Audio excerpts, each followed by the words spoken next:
Okay guys, so I just removed the polish that I had on prior. I'm not really doing anything else to my nails. I'm not like filling them or anything. Everything that I use will be listed in the description box below, or you can check out my Amazon page with everything. Everything I use is pretty affordable and works pretty well for me. So don't forget to check out my Amazon page. And just a quick summary of this video. This took me forever. This design was hard for me and I never want to do it again. So I'm just adding my base color down, which is the color that I use pretty much all the time. I will link in the description because I know a lot of you guys like it. It's just a pretty natural color. I'm only adding one coat to this. So I'm basically doing all my nails and then I'm going to cure them.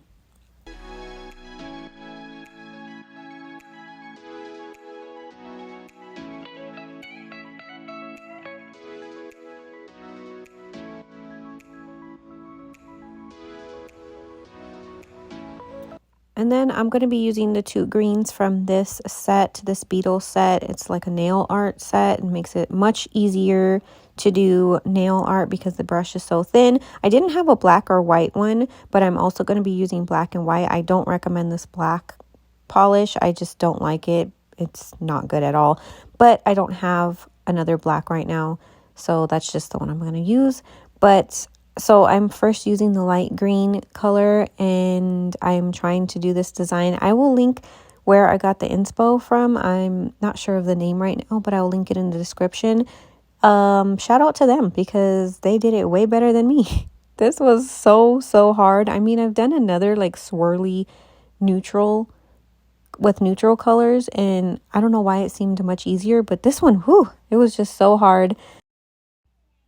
So after each color, I'm actually curing it just to make sure that the gel polish doesn't feather out with the color, the next color that I'm going to put on. It was just easier to do it like this because I tried doing it all at once and it was just a mess. So it just was easier for me to cure it between each color. And then if I messed up, I can actually wipe it off and all the colors wouldn't come off. So that's just, I found much easier. It took longer because I had to cure it each one, but yeah.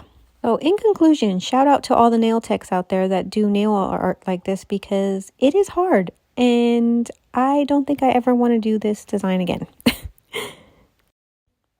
So after I had the design set and cured, I went over it with a matte top coat and then cured it, and that's it. Again, if you guys can check out my Amazon page, I will have everything linked in the description. And thank you guys so much for watching and always supporting.